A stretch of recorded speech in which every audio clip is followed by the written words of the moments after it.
Ladies and gentlemen, it's no longer time to let him in. It's time to let him go.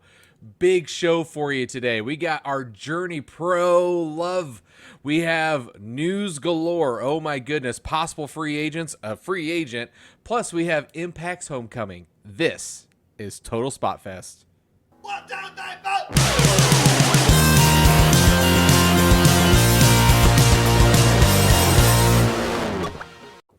3, 4. Welcome back to Total Spotfest. I am JJ Brownlee. He is my co-host, Mr. Jamie Faulkner. That's me. And we are here to bring you the joy that is our review of Journey Pro's 78 Weeks Later event from this past Friday. Lord have mercy. It was a hot show, and I mean that in so many ways.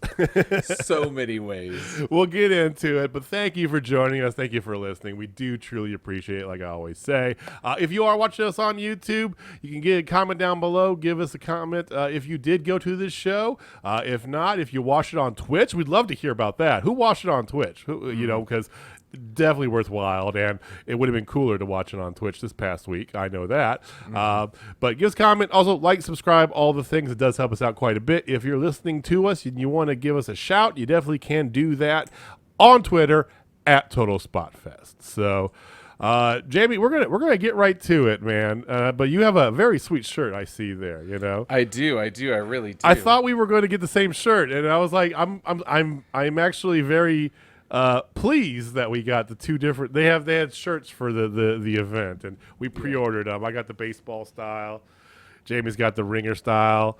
And comment down below where that's from, because it's actually a take on a classic entertainment piece from early 80s. Late 70s, early 80s? Late 80s. 80s. It was definitely It was 80s. 80s. It was also on my Atari 2600.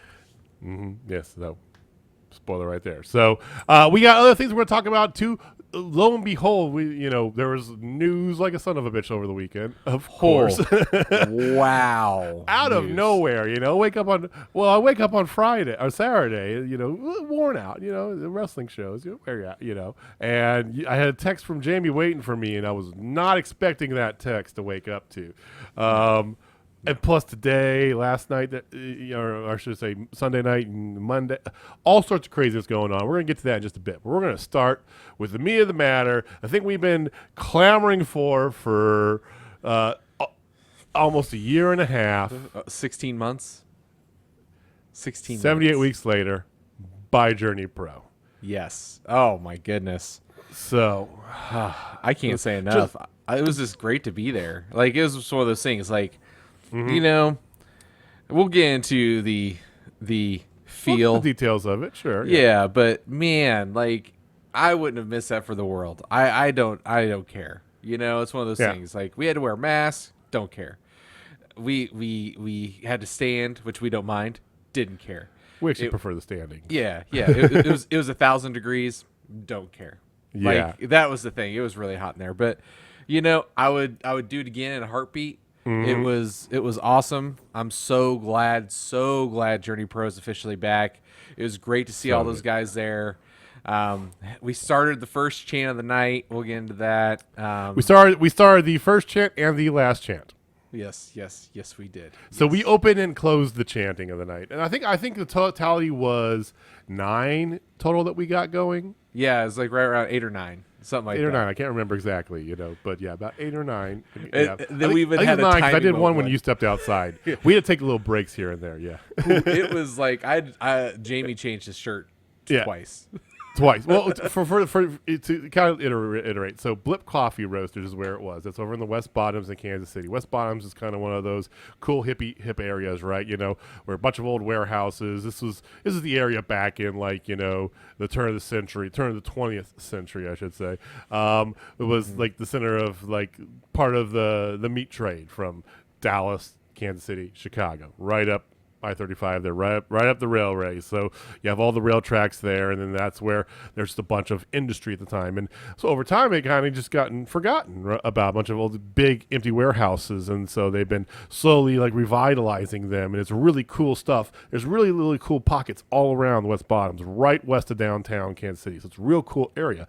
This is a this is a nice little coffee shop. So the coffee shop, they do their own roasting, and they kind of their shtick is all like, you know, vintage motorcycles, right? You know, I guess the owners are into vintage motors. I don't know, but you know, it's a bigger little bigger area for just a coffee shop. You know, so it fit perfectly. So, with that being said, and fair minder, it was about 96, 97 degrees for a high on Friday.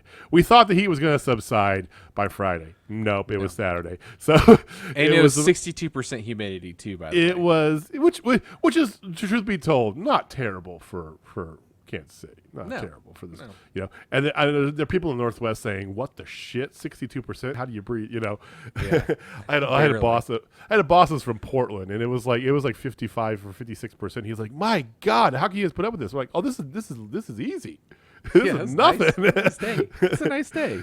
This is comfortable." But no. So anyway, the moral of the story and what I was worried about from the start is that there were ducks in there. I don't know if the air conditioner if there is air conditioning, and if there was it definitely couldn't handle the amount of body heat that had permeated there. They had a fan up by the bar for like the bartenders. There was like one like floor fan over by the front door, facing over to like the main seating area. So, it was hot. It was very hot. It was triple digits. It literally is a brick oven. It's an old masonry built warehouse. It's a brick oven that we were in, and it was Jamie sweat through 2 shirts. I had an undershirt on, so I stuck it out in just my one all night. But it was, and there was once each of us had a point in the night where we about lost it. We had to go outside, right? Because we would take little breaks here and there in general. But I remember mine was during Everett Connor's match. Yours was during Jeremy Wyatt's match, of all things. Of all things. Like, because I kept yelling Lion Tamer, and then I was like, ooh. You started, and then you started to you started to fade, and then you ran outside with a bottle of water. I'll be back. Yeah, and I tried to make it through Everett Connor's match, and I got close. I'm just like, I can't, I gotta go. I can't do it. Yeah, and he was so good. Everett Connor's is amazing. Like, if we could just talk about some of the thing was good wrestling all night. The crowd was into it for the most part all night. They closed it the right way. They closed it with Hoodie Howlett and Christian Rose. Those two are bangers, and in a no DQ match too. So good. It was sick. Let's go to the start here. Before we get to the start, I just want to kind of piggyback one thing you said too. Driving up there, I mean, it felt like Christmas morning as a kid, you know. For us, we drove up, we carpooled over there, so because parking, you know, whatever.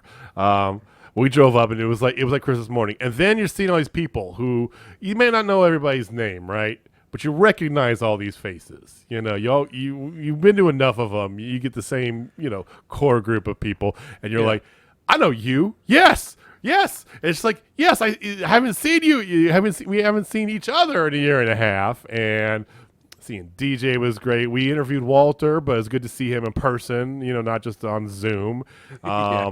You know, the guys from Triple B podcast as well. It was good to see them. We used to work with one of them at our former job. So, I mean, it's just, you know, and then all the wrestlers you get to see that, you know, we had been inches from and, you know, interacted with. And then there were other people there too, surprise people that weren't necessarily in the show, but were at the show. That was a good surprise as well. So yeah, go start us off. And they started the night off good. Yeah, 100%. So I actually don't have the card in front of me. I am okay. Well, they started off with Gary fucking J. Yeah, they started with Gary J and Anaya. Yeah, that's how they started. Gary J and Anaya just start the night, and I'm like, oh, that's nice. Like you said, we got the opening chant. So before they got going, they introduced, at least for tonight, I don't know if this is a permanent thing or not, but they had a guy out, got a different kind of announcer for the night, and he was accompanied by somebody that had a little more wrestling experience, right? He was like I don't know exactly, but he did like beatboxing. He did, he was good, but he didn't necessarily know all the wrestling. So he had somebody help him, because we found out that day that there was 4 wrestlers who the Missouri Commission didn't clear. Yep, which sucked. It did suck. One of them was Sam Beal from Impact Wrestling, so that sucked. They had to shuffle up some matches, and one of the people who didn't get cleared was our own local Dallas Cade. Yeah, the what was it, the Hard Rock Heartthrob? Something of that nature. Yeah, I love him. I love him though. I love me some Dallas Cade. So and I do too. It is good. Good we say that because he was the guest announcer for the night. So he said, "State of Missouri's got to do a lot harder to keep me out of this fucking place." So yeah, we got to see him all night. And then Gary, Jane, and Anaya started off the night. Yeah, and that was a banger right away. Anaya's good. Anaya used to be part of the Howlets when they were in NWL, the National Wrestling League. There's a lot of NWL alumni there tonight. But it was a hell of a match. I mean, Gary J, of course, he wins. But he wins. The crowd was into it. Everything was into it. Man, as soon as we heard his music hit, oh my God, everybody was already like amped up. It's like, this is how you're going to start. You're going to start with Gary J. Let's go. It was awesome. You could tell it was a little. I immediately wanted to run up to the ring, because the thing is, you line up around the ring and you slap it in tune with Wolf Mother, which is his Joker the Thief is his theme song, or his entrance song. And you could tell there was a lot. And the moral of the story from this week is like, it's the first time in 16 months. It's a brand new location, all sorts of stuff, right? We're figuring things out. And I think the crowd was that too, because I saw a couple that were kind of looking over and they were like, do we go to the ring and do the slappy? Because the ring was kind of like, it wasn't centered in the place. It was back, I don't want to say in a corner, but it was, it was in a corner. It was in the corner, yeah. So it actually made for good visibility, but you couldn't get all the way around the ring. So it was a little bit of a different setup than I've been to in most shows. Yeah, I would agree. It was definitely different because usually you have the entire ring surrounded with fans. It was just 2 sides, and we stood on one side because I only had like 4 chairs, and it was open over there. So we had amazing view all night of great action. Like, we felt all the Ric Flair chops. Like, ooh. Yeah, it was. Just, we got response from. I mean, Gary J immediately gave me a big big nod at the beginning there. Yeah, I'm like I said, I don't know why more people weren't over there, because it's like you said, it's like there's like 4 or 5 chairs. Then there was the production table with like the camera mount, and then the guys who were doing the pod or the Twitch stream commentary, and then there's this big area to the left of that. That's where we were. Like, you, me, Dusty. Oh, we met our contest winner, Dusty, and his kid as well. Had a great time there. It was good to see make some new friends as well. So. Absolutely, I'm looking forward to seeing both of them at more shows. If we ever run a contest again, I hope he enters. It was good.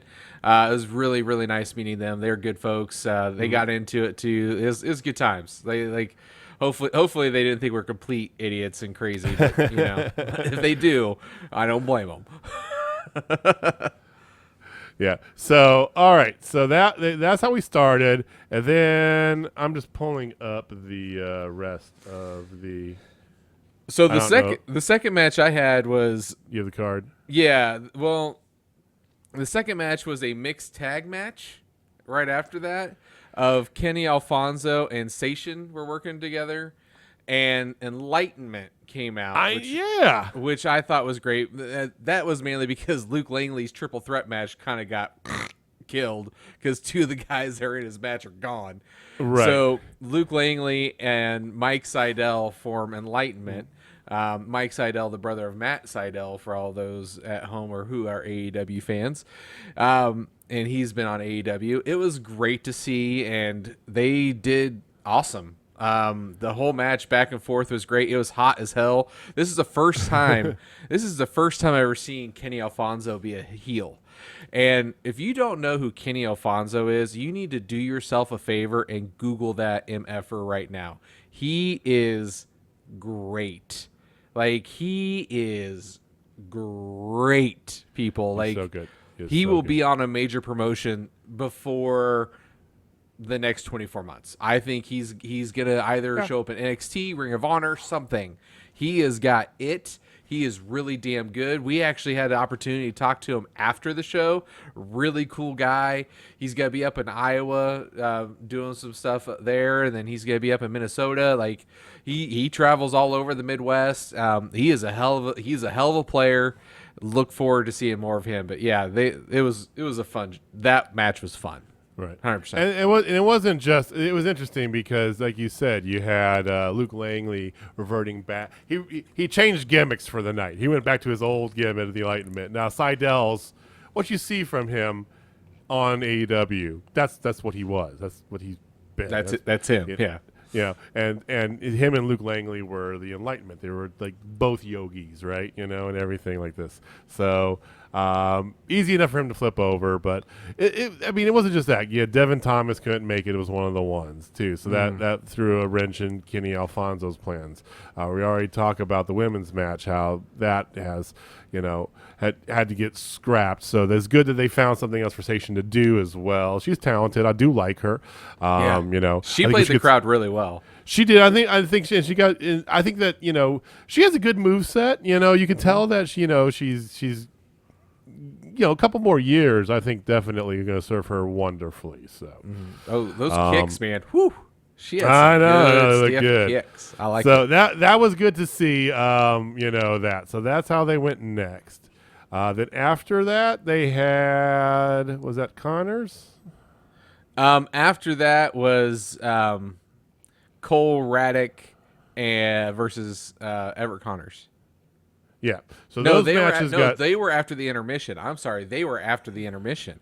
So the next match after that. Oh, Thumbs and Bun. No. It was the 6-pack challenge. It was the 6-pack challenge, and right? Which we were not expecting. We were not expecting the 6-pack challenge. It was not on here. And the big thing about this one, ladies and gentlemen, was they had a surprise entrant. They had a couple surprise entrants. So they happened to have a couple guys who've been on AEW before. Again, yeah.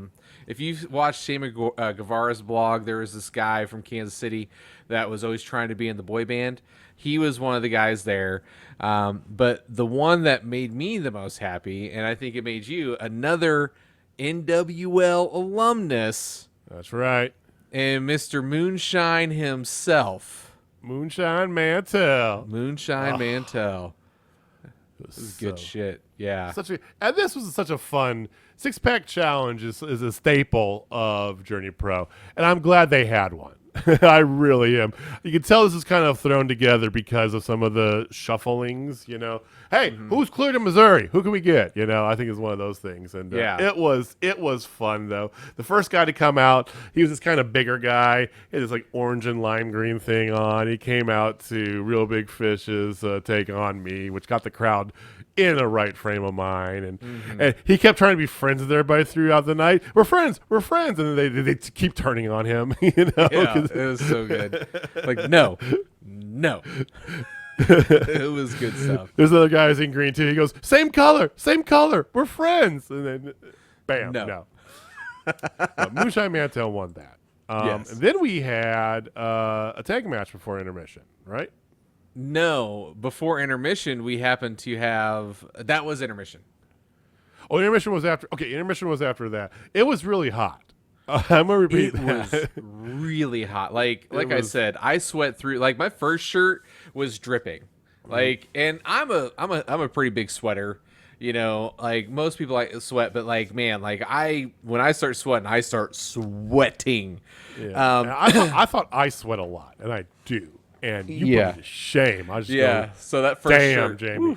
yeah, but the second shirt lasted a little bit longer, thank goodness. Just to give you an idea, so they sold out of beer completely on the inside. They had an outside bar with a cooler or whatever, and they had beer. They completely sold out of beer. And I guarantee you nobody left drunk because everybody sweated out of them. I did. I had like 8 or 9 and then just completely sweated out of me. But yeah, so that was intermission. Okay.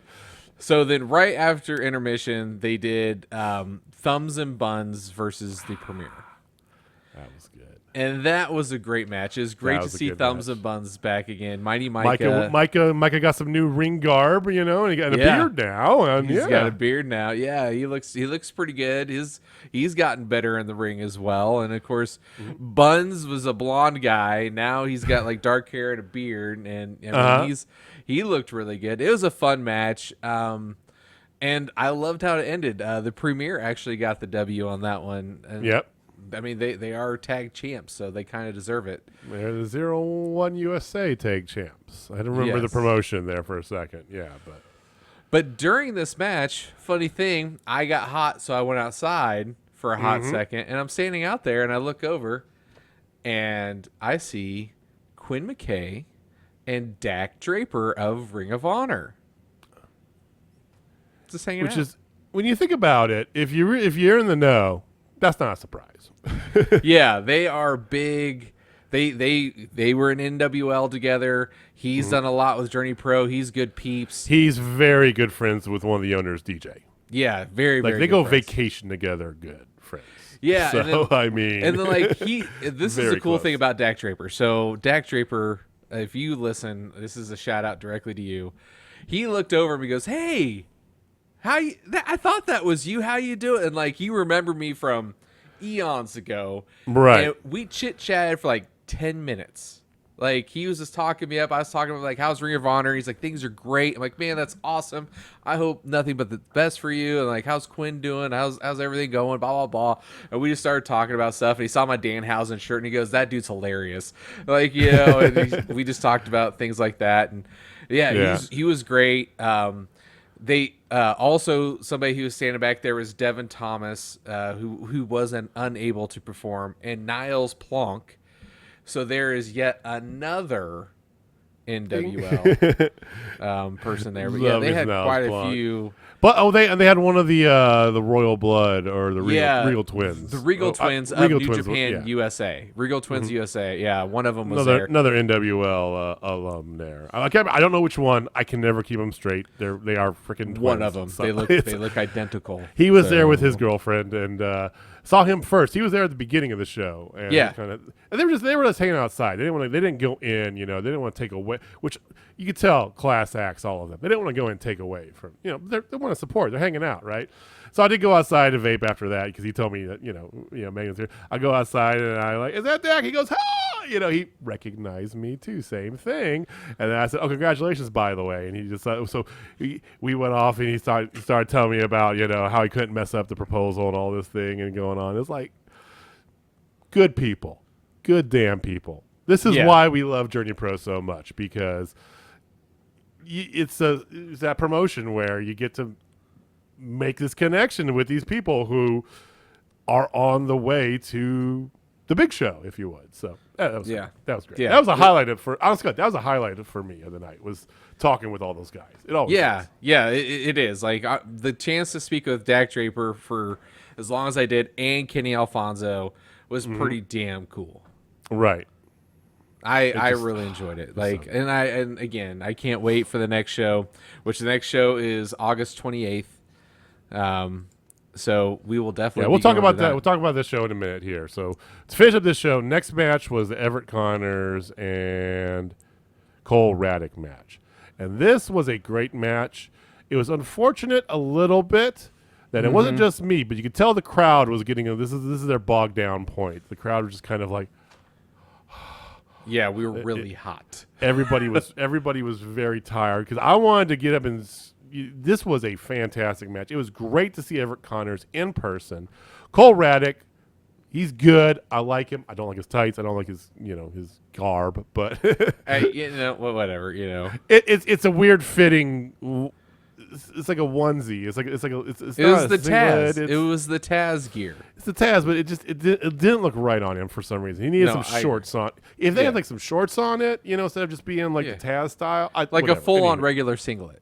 It's the singlet without the legs. Like it's kind right. of It had like a brief bottom instead of and that's what it was. So anyway, and Everett got the win, which led us to, I want to call him co-main event. I don't know if they did or not the night, but then it led us into the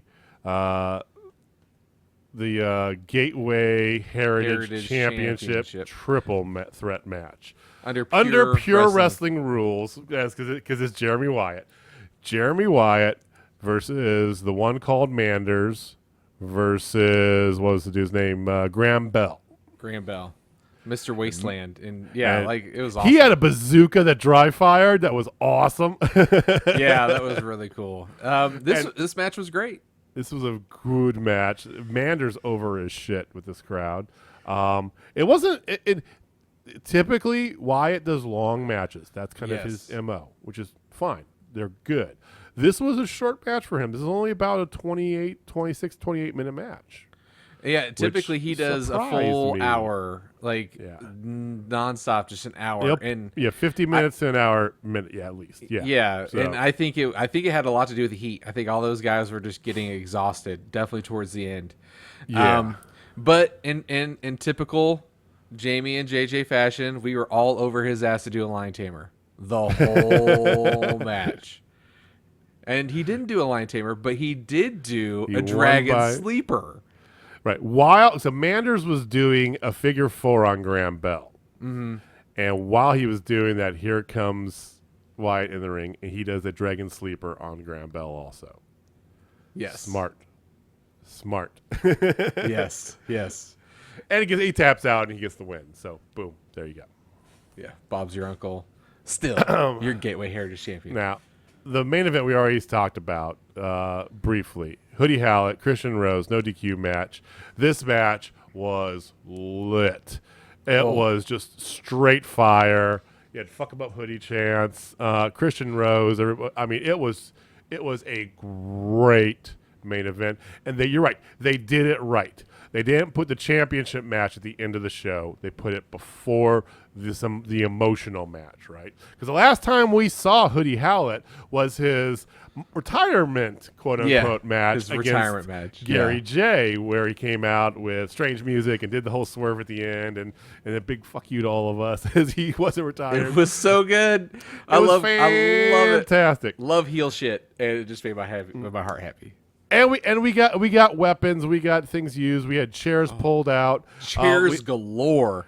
Wow. Hoodie bent 2 of the chairs because they were it was where the chair was set up, like this with the seats facing each other, and he got turned around and flipped over and bam right through them and just bent the shit out of them. It was great. It was really good. And then near the end, here comes Anaya. Now, at the end of the opening match between Anaya and Gary J, there was kind of like this mutual respect, fist bump by them, Gary J was calling for it, and Anaya gave it to him, that's a good turn of phrase for him. Well, now he's back to his actual self, so he's still affiliated, I guess, somehow, some way, with the Howletts clan, and so he came out and assisted in trying to get the Hoodie the win, and and he kept fighting back, and then they took out Nick Chen. Poor big dick Nick Chen got his ass taken out by Anaya because he was going to count the 3, cause yeah, that was good. And then Hoodie's yelling at DJ to get another referee, and DJ came in and played wonderfully into it, and eventually they get Kennedy. All right, you left me hanging there for a hot second. You have to have the pause. The dramatic pause. I understand. Okay, so they brought out Kennedy as the ref, and and then it came down to it, and eventually it was Christian Rose who actually got the win, which was surprising as hell. It was, because the odds were not stacked in his favor. No. But he turned this stuff around. Weapons are used. Anyway, got to the point. He got the win. and then the beatdown ensued afterwards, right? Which I told Jamie this because we were on the side where we could see where the curtain that went in the back was. And I saw every once in a while, I saw it kind of peek open just a smidge. And I saw a little orange beard stick in there. And I'm like, Gary J's got to come out. Gary J's, this is full circle. This is the epitome of long-term storytelling. I mean, Yes. unintentional, right? 16 months worth. But sure as shit, here comes Gary J with a chair to make the save. That's how we end the night. We end the night with the Journey Pro chant, of course, to send us all home. So Absolutely. It was great. It actually made DJ tear up a little bit. I looked over. It was good stuff, man. It was an emotional night. Like, everybody was just so excited to be there. Heat be damned, again. yeah, mass. Who gives a shit? Don't care. We Loved were it. there. We saw live wrestling. I went and picked up my shirt at the end of the show and had all the wrestlers on. I just went through and gave each of them a fist bump, down the line. It was like, thank you, thank you, thank you, thank you. They all appreciate that. We talked to Kenny Alfonso for like 15 minutes before we head out, and talked to DJ for a while. So it was great. Yeah, and also one thing about Kenny Alfonso, I forgot to mention this to everybody, but I was able, when I was speaking to him, because we were talking about his physique, and like he is, yeah. I mean, he's a smaller dude, but man, he's more shredded than Julian Sau, man. Like, He and pulled I said, that out at 11 o'clock at night in the West Absolutely. Bombs after a sweaty wrestling show. it was hilarious. I got him to crack up, and that's all that matters. I it got was- him it to was laugh, funny. and It that was is what funny. I'm here for. I'm the comedic relief, people. Well, maybe we can get him on. Maybe we can get him on the podcast sometime. Oh, We can that'd talk be about that. Try to get awesome. him out. Kenny, if you're listening, give us a shout on Twitter. We'll interview you on the podcast. So, Yes. the next show is coming up here later this month. The tickets were supposed to go on sale today, and then the Journey Pro account, which I think it was Walter who made that. Walter or DJ, one of them.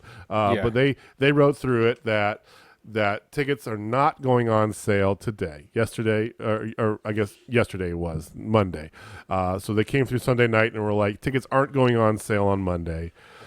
We're pushing it off by a week because they're trying to secure some location things. Being very vague about it, but the implication, if you read between the lines, is that they're going to try and get a outdoor venue for August in Missouri, because that's probably a smarter thing.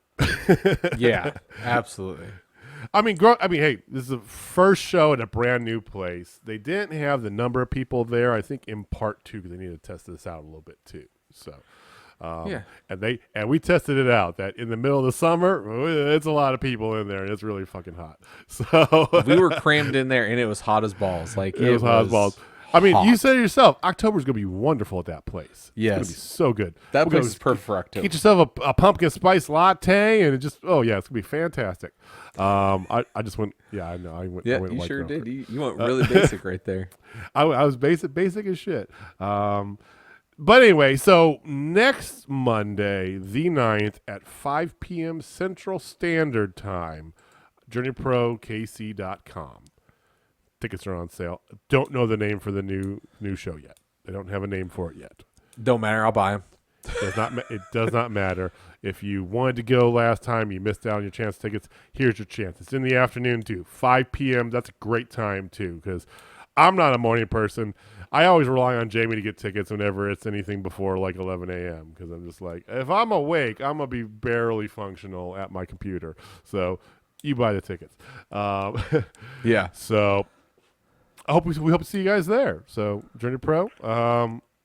I'm not going to give this a rating like we give our other shows, because I think that's unfair. That's not really the spirit of it, So, but big 2 thumbs up, Journey Pro. You guys are the shit. You got 4 thumbs up. 4 There you thumbs. go. All right, so I generally thought, so there was that, and then I know Saturday night was Impact's mini pay-per-view-ish thing, right? Homecoming. I thought that was going to be it for the weekend, right? I thought that there's not very much going on, whatever. And like I said, Jamie awoken me on Saturday with a somewhat shocking of a tweet. So let's talk Holy about crap. the news that came out of nowhere and just multiplied and snowballs worth of news for the weekend. So, Jamie, give us the big headline. Well, the biggest headline, if you have been living under a rock, then you don't know what this is. But WWE is at it again, and they released a huge ass name.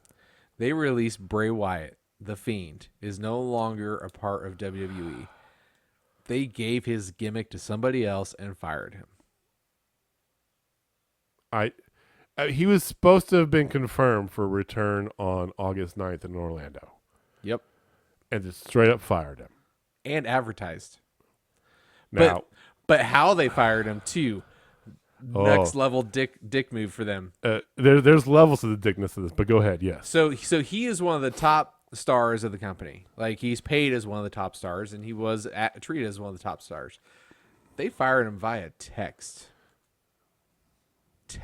message from John Laurinaitis. Not even Vince. I mean, or Triple H or Kevin Dunn or any of them. Laurinaitis texts him. Now, it compounds too. I don't know if you know this or not, but JoJo was officially let go as well over the past week. They said she was let go months ago. She was basically, but I think they made it official within the past few weeks, is what I read. Oh. I don't remember the details of it, but there was that too, though. So, yeah. Okay. There's a million ways you can shake this up before everybody starts going, Bray Wyatt to AEW. Just settle down. Yes, did they take his gimmick, which he crafted so beautifully, and give to somebody else? Basically, yes, they did. Okay. This to me makes even less sense than dropping Braun Strowman, right? Yeah. I mean, Strowman, at least, you come into it, if you're legitimately doing budget cuts, then he's a big dollar bill sign on your ledger, and you've got 15 of him, right? You got, so that makes sense. Some of the other cuts, not so much, like the women's division cuts, getting rid of the Iconics is stupid, things like that. So, of course, cutting Ruby was dumb. Hey, Ruby. But this to me makes no sense at all. I don't understand. I apparently, this is what I read earlier on this afternoon, is that there is, if I can find it, I did have it right here. I don't know where I went. But it said that, there is WWE's TV partners are reportedly frustrated over the release of Bray Wyatt. It was announced on Saturday, right? It was reduced from the company. Budget cuts, bullshit was the excuse, blah, blah, blah. Is in an update, there is said to be, quote, a lot of frustration from the networks WWE works with, presumably NBC Universal, USA Network, and Fox. According to Andrew Zarin of the Matt Men podcast. Don't know where his sources are, but that's what he's saying. One network source reportedly said, quote, that's the improper tense. Jesus Christ. Yeah. Bray's released is really disappointing and a little scary that top stars are being let go. And it doesn't make a lot of sense. He's a top star. He's a guy you were billing for this big return. And it's out of this came out of nowhere, legitimately, just like, boom, you're gone. Yeah. Out of nowhere. Like, he is the most creative mind that they have there. He came up with this whole Firefly Funhouse. He cultivated, he built it into something. It is the most watched thing for WWE on YouTube, other than, of course, up, up, down, down. But it was the thing. Everybody wanted more of the Fiend. That's something separate. That's a separate universe. People wanted the Fiend. They wanted more of the Fiend. They wanted more of his creative genius. Hell, the first iteration of the Wyatt family, like, people wanted that because he helped create those vignettes of that, and then he created the second run of it, with the run and things like that. Like, he was a big influencer in that, and he helped other people develop their pieces too. Like, that's the thing, and the shockwaves of this release is felt throughout all of WWE, and the people who were released, like some of them were like are astounded. Like, so this is the one thing that really pisses me off about this. I'm going to go on this little tirade. Oh, just one thing? Okay, go ahead. Okay, well, one of them. So, of course, he gets released. The very first thing most of the WWE marks do is they automatically start attacking Alexa Bliss. This was, yes. Okay. Fucking rip them assholes. Go. Yeah. Okay. So she is paid by this company. They told her to work with him and start developing the character with him, which she did under their guidance, and they told her what to do. She is basically, in all intents and purposes, an actress and playing a role.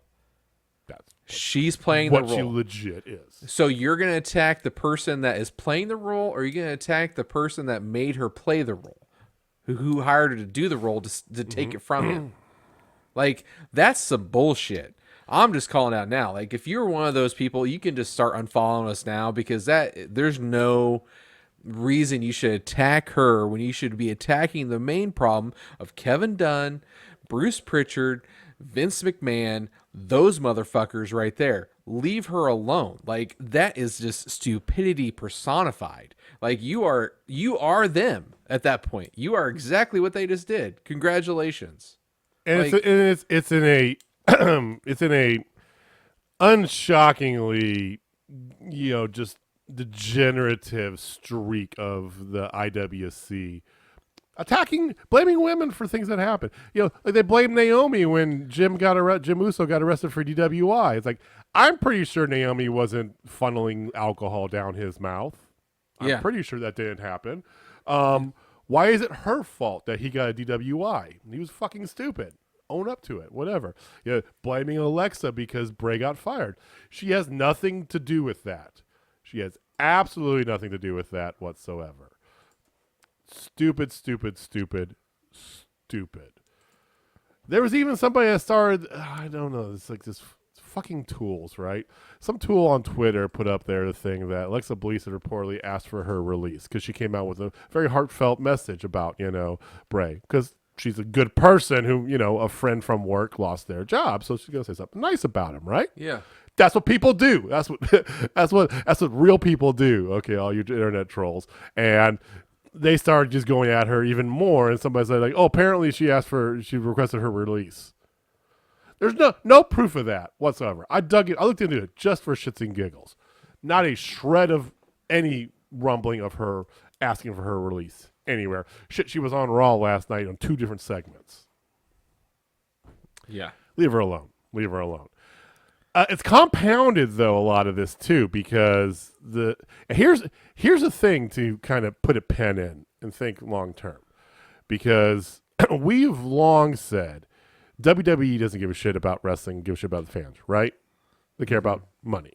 Yeah, they get that money through a bunch of different fashions, but the primary source of income is TV rights, just like college football, right?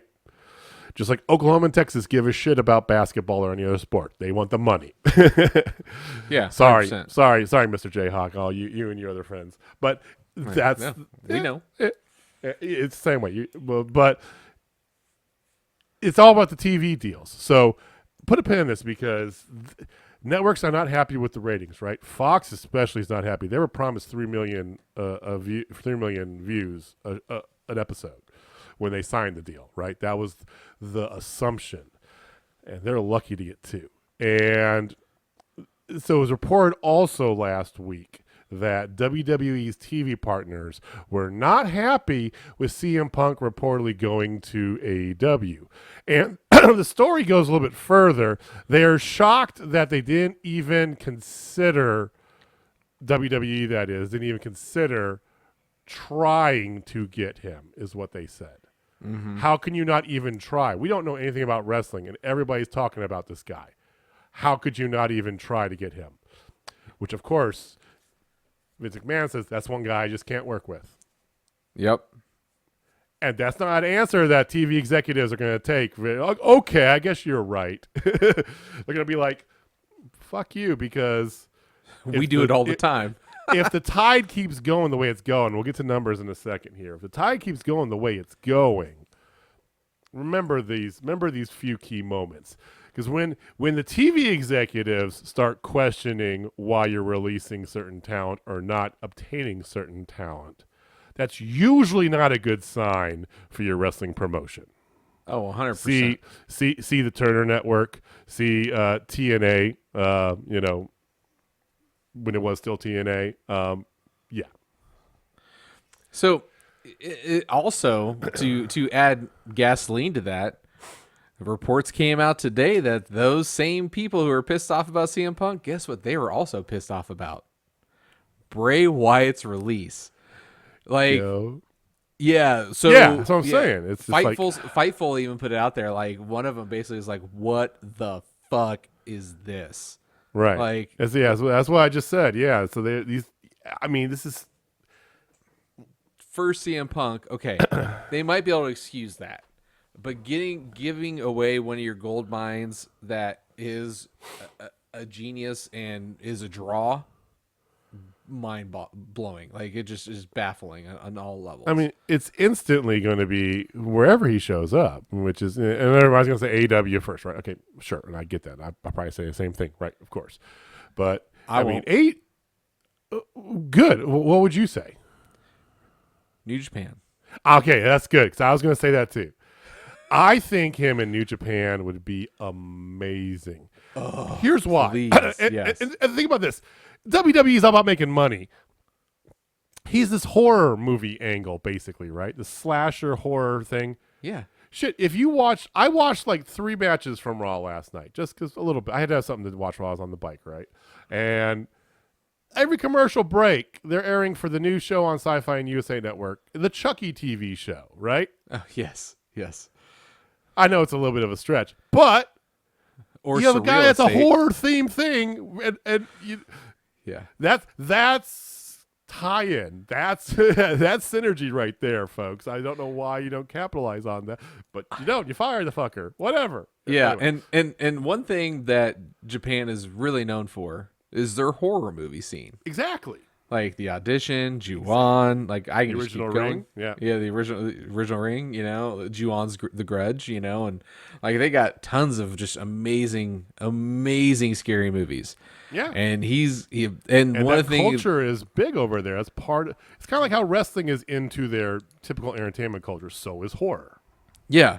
So he just he fits in perfect over there because they allow creative freedom a lot, just like they AEW. love over the topness. Definitely. Oh yeah, he'll be a huge draw for them. Like he will. The thing with him, if he goes there, he gets them something that they really haven't had in a while, and that is American eyes who aren't your typical New Japan wrestling fan like me.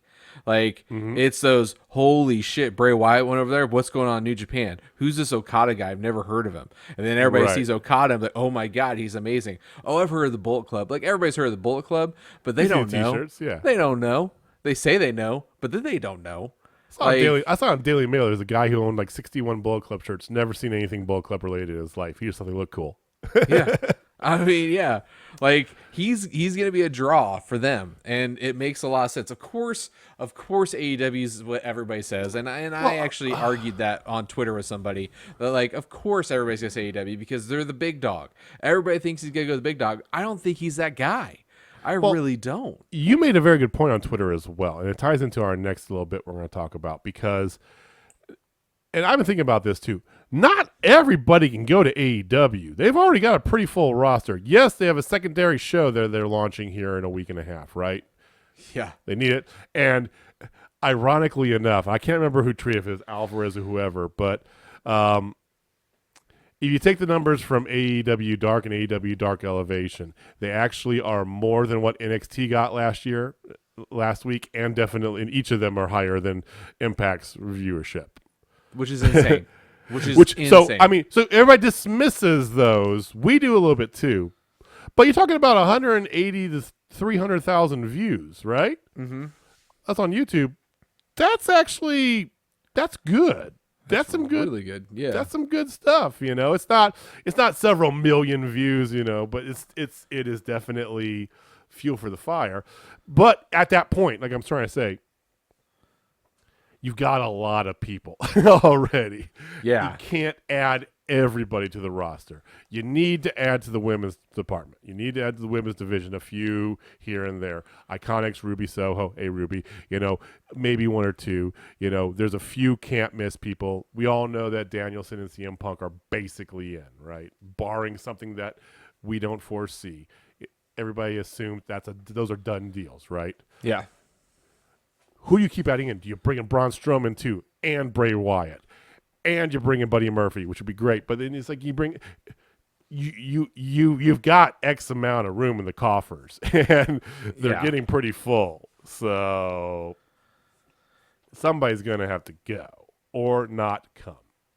Yeah, that sounded bad. Wow. Well, yeah, I mean, you're absolutely right. It's one of those things, like, they are getting to the point now where they've figured out their flow. They've become very successful. Now they got a lot of other people that they're kind of developing. Rampage is really going to help with that, we think, but we still don't know what the end game of Rampage is.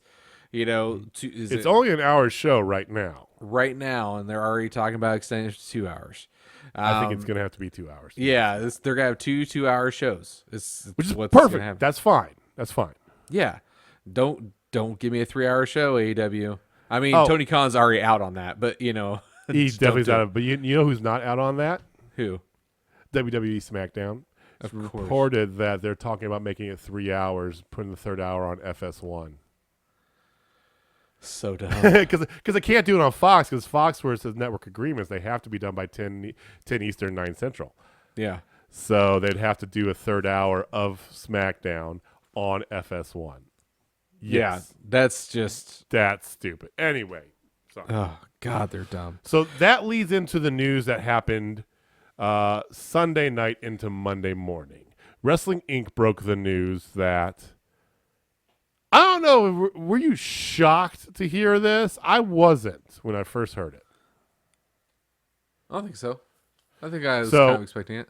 Adam Cole, nobody really knew. There was kind of some confusion about his contract, right? Some people were like, he's signed till 2024. He's this, he's that.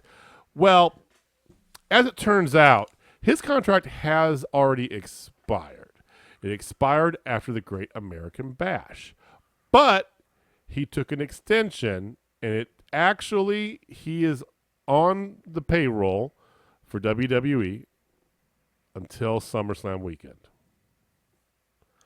And because, here's the kicker, because of this extension, one thing that gets kind of lost in the shuffle he doesn't have with this is a no-compete. NXT usually gets a 30-day no-compete clause. Mm-hmm. NXT stores do. Because he did the extension, whatever, part of the signing of the extension was waiving the rest of the no-compete. So when his contract is done, he can show up the next night anywhere he wants. Hell yeah. Unbelievable. It's one of those things. It actually cost somebody their job. I read on, I think it was Wrestle Talk mentioned it, that the person who was responsible for knowing these things, he was one of the ones who has been fired recently because when that was found out, it was not good. Now, here comes the play. We're going to play this game now. Okay. Adam Cole to AEW, foregone conclusion, where his girlfriend, he's going to propose her at some point in time soon enough, right? But his girlfriend and his best friends are, or does he stay where he's king of the castle in NXT, knowing that eventually Vince's going to call him up and bury him because he's quote unquote too short? It's a tougher decision than you would think on the surface of things. I'm just going to say that. I mean, it's one of those things. Like, what does he do? Does he go for money, or does he go to have fun and, grow as an artist and maybe go back one day? I think the play for him is to leave. Look what it did for Moxley. Yeah. I mean, and then he can go back to New Japan. He could do that. Like, he can do exactly the same thing Moxley's doing. Be able to wrestle New Japan, be able to wrestle on Impact, be able to wrestle everywhere, have freedom over who he is and what he does. wrestle with his best friends, join the Elite as another member of the Elite, which would be absolutely amazing. Come in and be heel. If he's heel version of himself, that's the best version of him. It is the best version. Now, here's an interesting bit, too, to all this. You talk about heel version of himself. One thing that won't be of himself is the words Adam Cole, at least not right now. Oh, yeah, because it's owned by WWE. At least for now, it is. If I was Tony Khan, I would sign him and then say, because we're assuming, so it makes the most sense. Like we said, that's where his girlfriend is. That's where his best friends are. I think same thing could be said if he goes to Impact. I think it actually makes a little bit more sense for him to go to Impact because you got the Bullet Club angle now with Chris Bay over there, right, flirting with the Bullet Club, and I think that gives him an actual Bullet Club sounding. Because remember, he was beat out of the Bullet Club pre-Elite. Yes, pre-Elite, but he's never been a part of the Elite. He was beat out of the Bullet Club before they formed the Elite. They formed the Elite after. Or no, they formed the Elite. They formed the Elite when they beat out AJ. So maybe there was the Elite. The Elite was there. I get the timelines mixed up because I wasn't a Stern watcher. I caught most of the old Bullet Club through the Ring of Honor days because they all did dual duty in Ring of Honor and New Japan. So I get confused at times. So whatever. Point being, I think that makes sense too. I don't know, but if let's say he goes to AEW, if I was Tony Khan, I would sign him at midnight 12:01 as soon as I fucking can. And then I would immediately pull the lawyers in and go to WWE and say how much to buy that shit. Yeah, how much for his name? Yep, give me a dollar amount, $10 million, fine, fuck it, whatever. I'm not Tony Khan, I can't speak for him, but I would definitely try that because here's the thing: if he comes off as Austin Coleman, whatever Austin's his legal name, it's just not the same. He's Adam Cole. I mean, he could probably go as Adam Coleman. Maybe. I mean, but that's awfully close. I mean, but it's I not think the same. You remember Cody Rhodes had to go through this because he had to basically sue to get his name back. It was his legal name though, so it's a little bit different. But I mean, because he was Cody, he could only be Cody for the longest time. Well, he could have been Cody Runnels, which is his mother's name. Which is right. He could have done that. I mean, I think if Adam Cole was smart, he'd either go by Cole or Adam Coleman, something like that.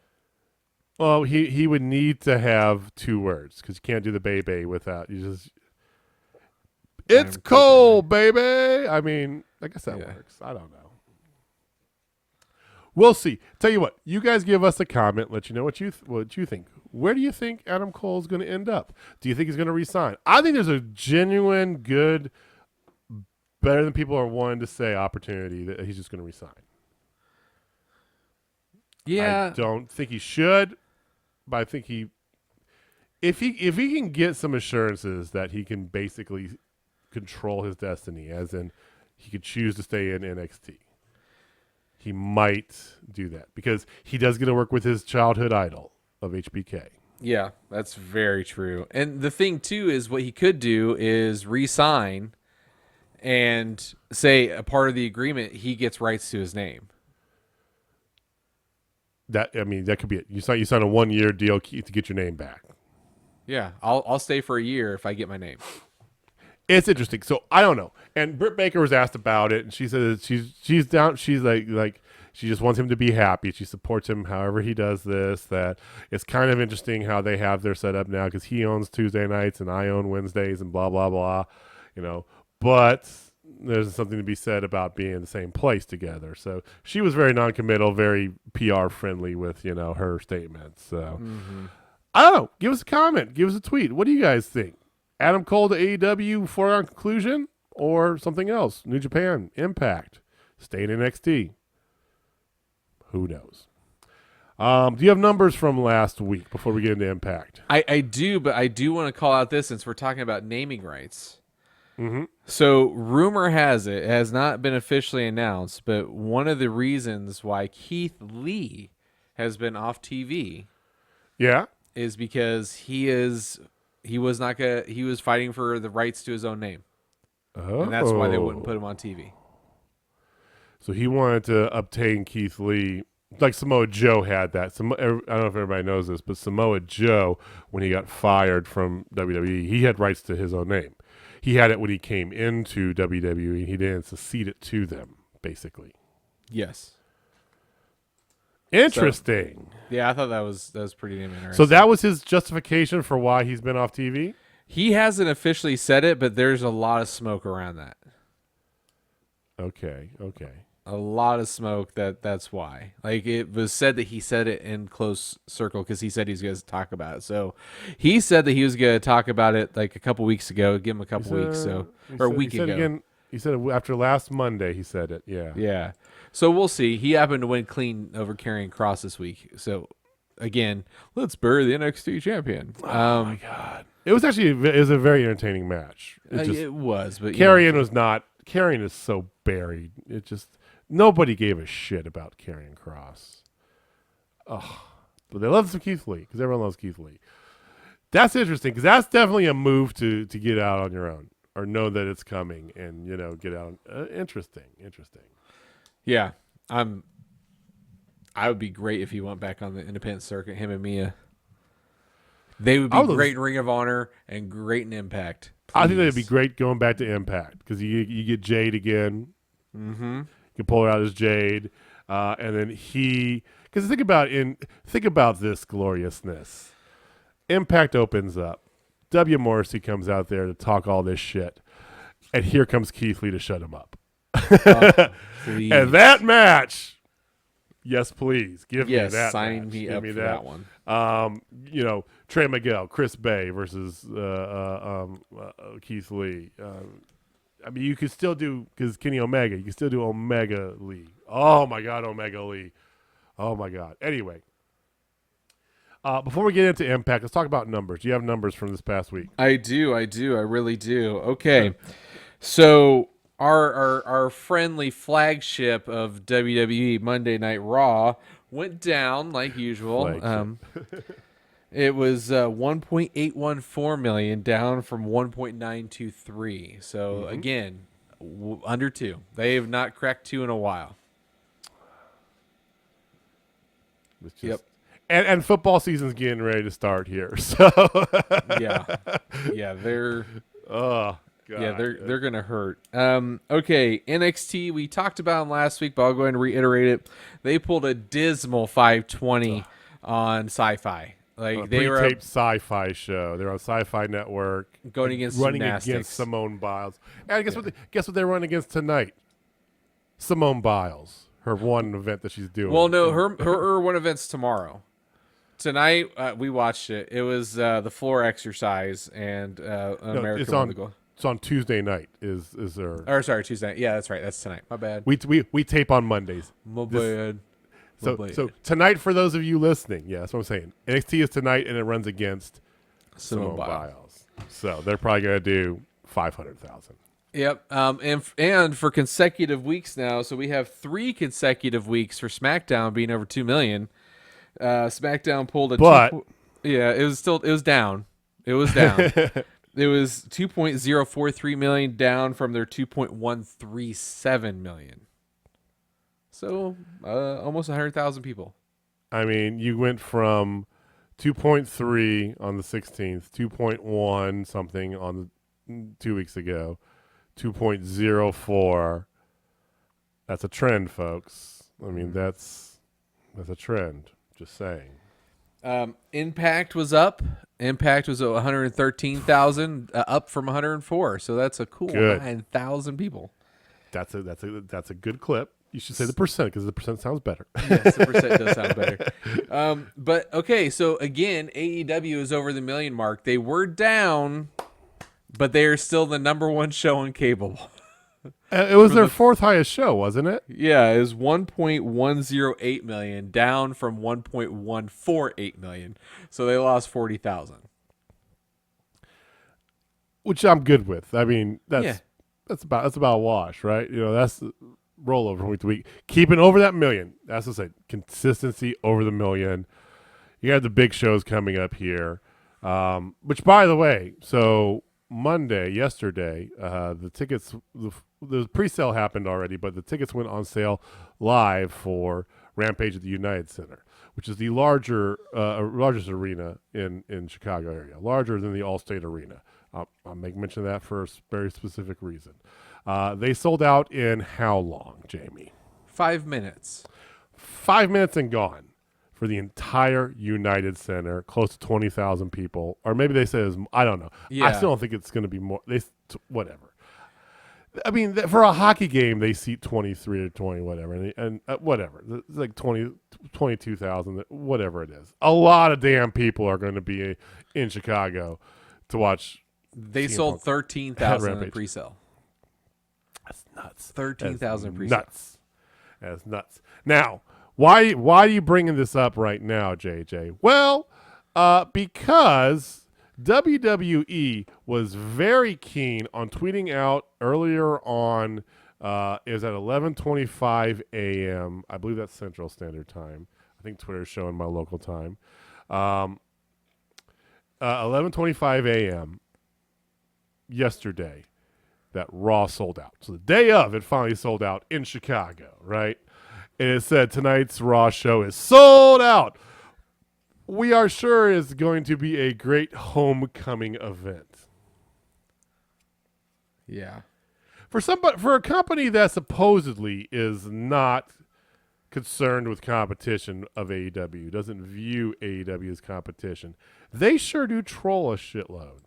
Oh my God, yes they do. It's Homecoming, terrible. coming home to Chicago, all this stuff. It's just like, we're sold out. We sold out Chicago. It's like, You also sold out. should. You also sold out the smaller arena. They sold out the Allstate Arena, which is the second arena. Yeah, but it's not where they're WWE. They should be selling out. They're supposed to be the they mega should be giant. selling out. They should be selling out the United Center, the big arena in town. Yeah, But they're not. they can't even sell. They can't even sell the Sprint Center. No, or T-Mobile I've had technically or is, T-Mobile so. Center now. But yeah, like I was a seat filler. Like they didn't I know. sell shit. Like And they didn't sell it this past time when they were there. I know that for a fact. All right, so enough making fun of WWE. Let's talk about real quick about some other good wrestling that happened this weekend. So Impact happened on Saturday, was their homecoming event. So this past week on the Impact show on Thursday night, it was kind of their go home. There's go home stuff that happened, but there's a couple things I did specifically want to talk about. Okay, and they definitely relate to one Mr. Jay White. Of course, I cannot do this.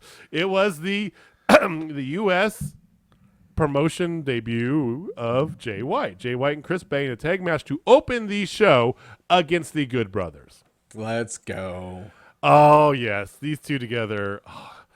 Chris Bay keeps trying to do what he keeps going. He keeps trying to do Beyblade. It's a switchblade. Yeah, that's Beyblade. fun.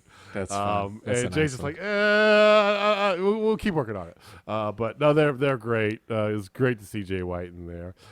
It ends up that the Good Brothers do end up getting the victory. Miscommunication by Blay kind of leaves them whatever, and then they do the Magic Killer, get the victory. Now, a little bit later in the show, they go backstage there, and it's Jay White and Chris Bay walking, and Chris is like, "Oh man, I swear, I won my first match as part of the Bullet Club to go better, but we're gonna do better. We're gonna get him this." And Jay's like, "Whoa, whoa, whoa, whoa, whoa, whoa, whoa, whoa! Who said you were in the Bullet Club? I mean, you're definitely in consideration, but we expect more if you're going to be part of the Bullet Club.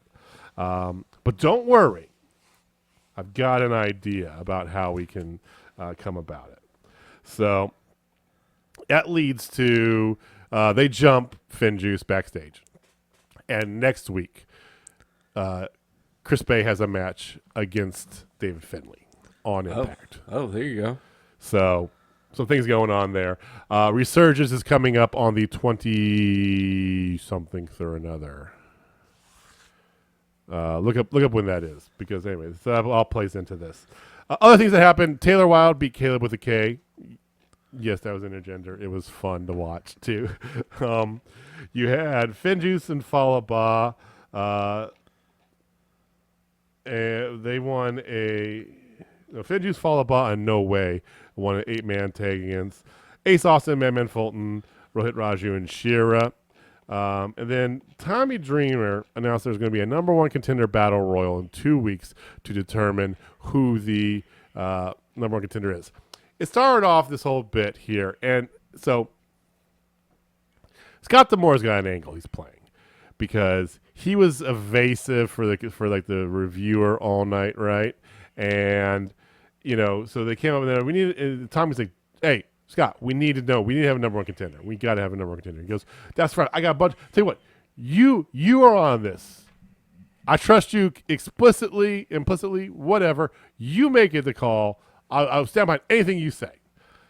So there's some angle Scott's playing. I don't know what it is yet. It's very interesting. So there's a number one contender battle royal in 2 weeks, right?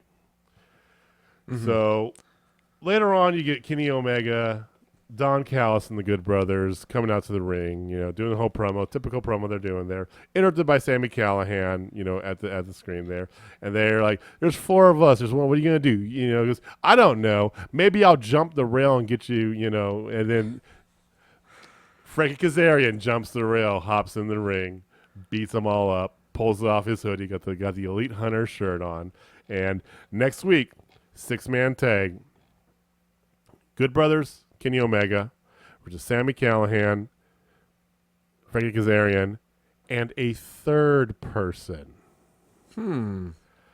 Wait till you hear this. Okay. Violent by Design, they lost to Rich Swann and Willie Mack, which proceeded to infuriate them, and so they beat their living shit out of both of them. And then, before you get to the main event of Moose and Saban, which was an excellent rematch from Slammiversary, Tommy Dreamer is sitting there with him, and he's walking backstage with the announcer, and he walks up to Eddie Edwards. He asked Eddie Edwards to join Kazarian and, yes, Sami Callihan. For those of you who don't know, Eddie Edwards was on the receiving end of the baseball bat botch chair shot that damn near put him in a wheelchair or whatever. It was, yeah. And so Tommy takes some convincing. Tommy convinces him for the betterment of Impact Wrestling. Wow. That's going to be interesting to see. I don't know how these two, it's all kayfabe, I know, but I don't know how these two are going to coexist in a match. It's going to be so good. Moose versus Saban was a very good main event, very good rematch. Moose ended up getting the victory, and they get brawled afterwards too. So unfortunately, it doesn't feel like this is done. I want to see Moose move into things. I think they're both going to be in the Battle Royal, though. We'll see how it goes from there. That makes sense. So that was the Impact before. And then on Saturday was Homecoming. And I bought this on Fight TV, $10, and it was well worth it. You remember the old mixed match challenge from WWE, right? Oh, 100%. Loved especially the first season of it. It was so good. This had that feeling to a T. So this is a one-night mixed match, intergender tag tournament. So you didn't have to be. It's not men versus men, women versus women. You can go back and forth. Does not matter. There was gimmicks within this. There was comedy. The crowd was, once again, it's not a huge crowd. It's in their little studio there. 60, maybe 100 people. Maybe. Probably not. But it felt great. The energy was fantastic the whole night. I loved this so much. I really did. So I'm just going to give you the run through each of the matches here. So you start off Hernandez and Alicia Edwards, who is, those you don't know, that's Eddie Edwards' wife, versus Deonna Purrazzo, and her mystery opponent, or mystery teammate, is the Drama King, Matthew Renwalt. I almost called him the Drama Queen. The Drama King, Matthew Renwalt, the former Aiden English. If you didn't catch that, Matt Stryker made sure to say, because he did a whole promo, Blackout, he appeared in the ring, he did a whole, eloquently speaking promo thing, right? Yeah. And here's Matt Stryker. God, I love Stryker. Well, he certainly needs no aid in English. Oh, my God. Aid in English, 3 words. Yep. I know. So bad. Matt Stryker on the nose. Deonna Purrazzo and Renwalt get the victory. Renwalt does his kind of reverse DDT thing, gets for the win. Then you had Matt Cardona and Chelsea Green versus Big Little Petey Pump and Thick Mama Pump, and that's how they were announced. And they came out in matching chainmail headdresses. It was so good. Yes, I saw that. They did all the Steiner moves in sync too. The whole the pump up, and then to the elbow drop, and then the 1 count. And they both rolled over and both did push-ups.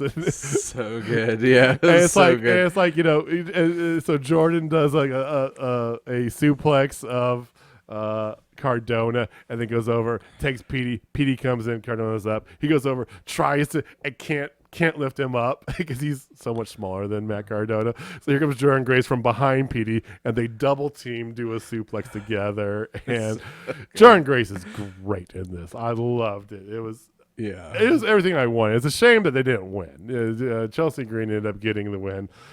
She did Unprettier on Jordan, and that led their moving on. But they were fantastic together. And then you had Tommy Dreamer and Rachel Ellering came out with Road Warriors face paint on. Those of you who are unaware, Rachel Ellering is the daughter of Paul Ellering, who was the manager for the Road Warriors back in the day. And so, appreciation for the Road Warriors they had going on there versus Brian Myers. He has no partner because Tino Dashwood told him to go F off, right? So he tasked Sam Beal to find him. And during the week, they were teasing like ECW originals, right? I can't remember what her name was, but one of the girls from ECW. And then ended up being that, what? Francine? No, it started with a B. It was Beatrice something or another. I'm not the most knowledgeable on ECW. I didn't really watch it that much. I know, shame on me, right? Little bits here and there. Anyway, doesn't matter because she wasn't there. But okay, Sam did get an ECW talent. He got the Walking Riot Missy Hyatt. Nuh-uh. Yep. Who was not a wrestler. Who was a manager. Yeah. And she's there. And she comes out, with her, and she got all the plastic surgery, right? But she comes out with her Gucci bag and her high heel stilettos on, and so happy to be there. Goes to the ring, and she's like, I'm not a wrestler. And Myers, just stand here, just do what you do. And there's a good comedy bit here, like she's just like, what am I doing here? And he take her in, and she immediately take him back in, this whole thing. And of course, Tommy Dreamer and Rachel Ellering get the win. Yeah. And your final first round match was probably my favorite, despite the whole Thick Mama Pump and Little Petey Pump thing. That's so good, yeah. This match had the best gifts of the night by far.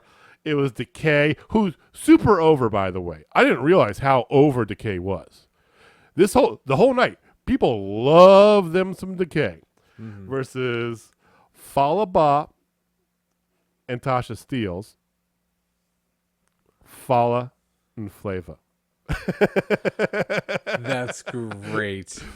And Falaba got to shine in this. So, so Rosemary takes herself in, right, after the guys start. And she's like, come on, hit me, and she's like, yes. And of course, so Falaba sings, no, yes, no. It keeps going back and forth.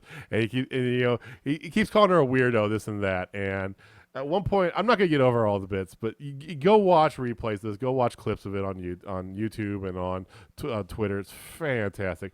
There's this one point in time where he kind of shoves her down and she kind of falls backwards, whatever. And and then he goes down, he's like, what? Oh, you weirdo! Here, guys, guess who I am? He starts to do her whole like scary thing, and then she bends up screaming, and he just yells like blood curdling scream from the bottom of his toes. Falaba is a national treasure. I'm going to say that right now. I loved every minute of this. Decay got the win, of course, but yes. Yeah. So good.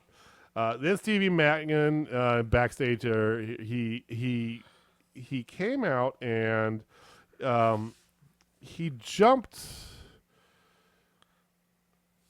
He says he came. I don't remember. I have it written down here in the wrong place, I think. But he came out and he jumped Petey Williams at some point, and he said he has one objective, and that is the X Division title. So Steve Maclin's going after the X Division title, which that's a good use of him. He got the win on Before the Impact last week against Trey Miguel.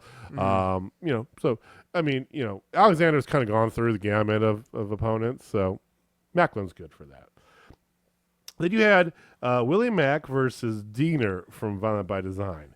And I did not expect this to be the match that would steal the show. But it pretty much did. Really? Unbelievably enough. Willie Mack is one of those, it's not even like Keith Lee. He was just like built like a brick shit house, right? But he's thick. I mean, Willie Mack doesn't look like a very athletic guy. He's got a beer gut and everything. But he can do some things that just like, how can he do that? That's not possible. And this is one of the best I've seen Diener in a long time. This match was great. It was surprising as hell, too. I didn't expect it to be this good, but it was fantastic. Loved it. Then you go second round of the tournament. Deonna Purrazzo, Matt Renwalt versus Cardona and Chelsea Green. The second round was a lot more straightforward, right? So Renwalt gets the win, right? Renwalt and Deonna, they're moving on to the finals. Then you get Decay versus Tommy Dreamer and Rachel Ellering. Decay got the win. So you got Decay versus Deonna and Matt Renwalt. Then you get the X Division title match of Josh Alexander versus Black Taurus. This match is as good as you think it is. Yes, yeah. It was. It was very good. Taurus is very much a slow ramp up kind of character for a match. I don't know why, but he just kind of is, So Josh Alexander ended up getting the win. I mean, it was a very entertaining match, though. Very good match. Afterwards, he did a promo where he basically said that he's gone through everybody, blah, blah, blah, all this stuff, and he's looking at AEW. You know who I'm talking about. Let's see who's got the best division. I don't know who that means necessarily. The instinct just from hearing that, who's got the best division you're looking at, because he's a secondary title. Who would be Miro? Is he calling out God. Miro? That's a death wish. I mean, it is. I don't know if that's the direction he's going. The internet seems to think other things. They're trying to guess and say, well, it can't be Sammy because Sammy's got heat with Impact, which I don't think he really does have heat with Impact. It was just a bad circumstances, the whole whatever, he's supposed to be on. I mean, with Sammy versus him would be fantastic. Cassidy, I'd like to see Cassidy and him do it. I don't know, but he seems to be calling out for somebody from AEW. I don't know. I'd get behind that. 100%. We will see. By the way, their next actual pay-per-view, not only little things like this, is Emergence on August 21st. So. Okay, that's right around the corner. It's coming up quickly here. That is a busy ass weekend because it's 21st is the same night as SummerSlam. They got SummerSlam on a Saturday this year. Yeah. And then Takeover's on a Sunday. Yeah, reversed them. And then the 20th, that Friday, is Rampage in Chicago. Second Rampage, the Chicago United Center show. So there's a lot of shit. We're going to have a lot to talk about that weekend. Whew. I know. Oh, man. Yeah. Megan's got to defend one belt and try to win another. Yep, all in the same breath. And we'll get together one of the nights, probably Takeover or something. We'll figure it out. Yeah. So then you have last two matches of the night. You have the finals of the tournament first. So you have Deonna and Matt Renwalt versus Decay for the homecoming finals. The winners are the homecoming king and queen. There's actual crowns that were made for this. Okay? Perfect. This was a very entertaining ending there. There's a good history between Rosemary and Deonna. I feel like Rosemary's been, I don't know what it is. It's like the last couple months, her character's been growing in a different way. I mean, she started off, she was very much an extra, kind of almost behind Abyss and Crazy Steve, right? Yeah. She was just kind of there. She didn't really say anything at all. And then, Abyss left, and then they were kind of all just like mishmash running. She had the thing with her and the bunny, which is the odd pairing. They're friends in real life, but it's this odd pairing thing, which was entertaining. But it seems like ever since, Black Taurus came in, she's definitely taken the leadership mantle a lot more, I feel. But really in the last month or so, I feel like her character work's got even better. And this is saying like a little over a year ago, she had that almost wedding where she almost married. Was it Johnny? Who was it? Johnny Swinger? I can't remember who, but Johnny Swinger. It ended, and everybody was in like weird costumes, and it ended with Tommy Dreamer doing like the whole like no in the middle of the ring. It wasn't the final deletion, but it was funny shit. Anyway, in the end, Queen's Gambit by Deonna Purrazzo on Rosemary for the victory. Deonna Purrazzo, Matt Renwald are your king and queen. That makes all the sense in the world. Deanna's going on this because she doesn't have Susan and Kimberly anymore. They did a promo on Impact on Thursday where you saw Sue Young-ish. You saw part of it, like nose up. Then it pans up, and then behind her is Kimberly in like her porcelain doll garb. Oh, interesting. That's the no context. That was it. Just boom. So, teases. This is the way you do it. Anyway, I think it makes a lot of sense. Deonna did a whole thing where she's like definitely looking for more, class and people of the stature of her. That's what she's out there searching. And your main event was W. Morrissey versus Eddie Edwards in a hardcore match. That was, again, a lot better than I thought it was. Based on their last couple matches, I was like, it's going to be whatever, right? No, this was brutal and rough, but not in the same manner. It wasn't trying to be Nick Gage and Jericho or Sami Callihan and Kenny Omega. It was a different type of hardcore match, but it still was brutal. Instead of all the toys, all the stuff being used. In the end, Eddie Edwards grabbed a chain that W. Morrissey had pulled out earlier on in the thing, wrapped it around his knee, and then did a Boston knee party, which is a shining wizard. Mm-hmm. He calls it a Boston knee party because he's from Boston. Everything's gonna be Boston, Boston, Boston, Boston, right? He gets the win over W. Morrissey, which, if you're counting, is W. Morrissey's first official loss in Impact Wrestling. Wow. So that's a good way to end it. This was a good pay-per-view for a little mini kind of filler pay-per-view thing, right? This was fantastic. For $10, I can't speak enough. Like I said, these tend to be better, I find, than some of the other ones too, These little side jobbers, they have, every couple months, Check them out. Saturday night, $10. Well worth it. It's fantastic. So I'm interested to see. We got Chris Bay pulling out the Bullet Club, hopefully getting in the Bullet Club this coming week here. And that 6-man main event. Eddie Edwards and Sami Callihan working together. I can't believe that's actually happening. Like, I just don't even know what to say to that. I just words don't exist for that. So, all right, that's what we had for Impact. You got anything else you want to go through? No. I think we got a lot in today, actually. We did. There was other new stuff that happened. Ric Flair, by the way, got released. He asked for his release. And they let it happen. There's that. Okay. That's pretty much it. Like I said, there is other little news comes out here, but Adam Cole, Bray Wyatt. Let us know what you guys think. What are your predictions? What are your hopes? Let's go there.